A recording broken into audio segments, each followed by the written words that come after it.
The Invisible Boy. Can you see Brian, the invisible boy?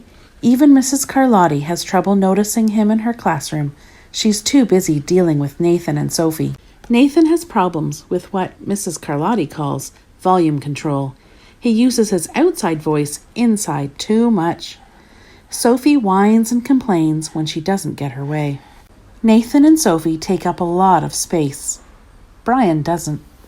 When the bell rings for recess, Micah and JT take turns choosing kids for their kickball teams. The best players get picked first. Then, the best friends of the best players. Then, the friends of the best friends. Only Brian is left, still waiting and hoping.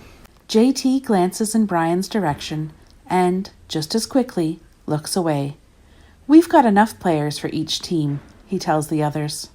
Let's play ball. In the cafeteria, Madison and her friends talk about her birthday party. The rope swing over the pool was awesome, says JT. Yeah, so was the water slide, adds Fiona. That was the best pool party ever. I'm so glad you guys had fun, says Madison. Everybody did except Brian. He wasn't invited. At choosing time, while the other kids play board games and read, Brian sits at his table doing what he loves to do best.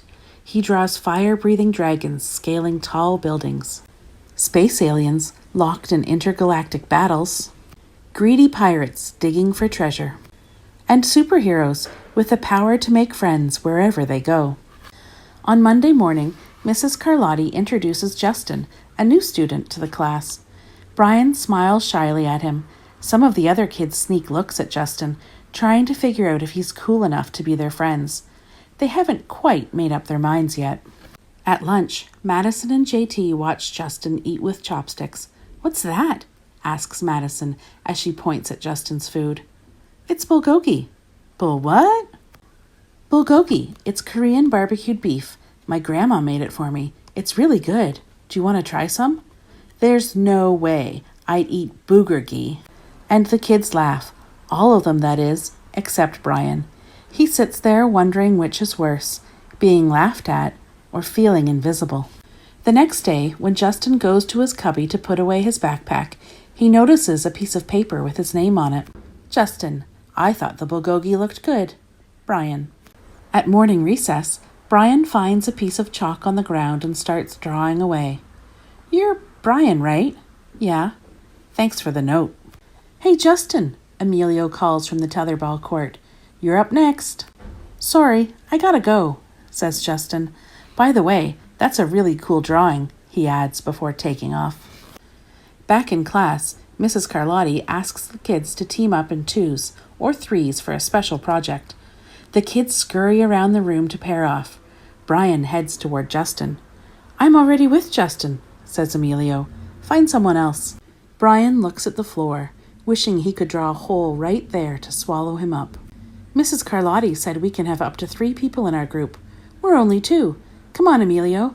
Let him work with us. Okay, I guess. Mrs. Carlotti gives the class directions for the project.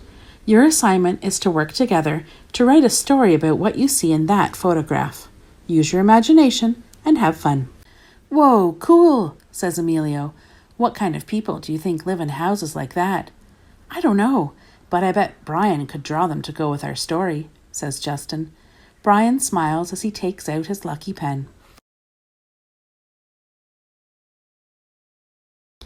It's lunchtime again, Brian's least favorite part of the day.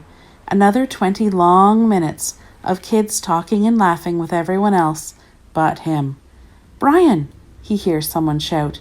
Hey, Brian, over here. Brian turns and sees Justin waving him over. Emilio nods at Brian as he makes room for him at the table. Maybe, just maybe, Brian's not so invisible after all.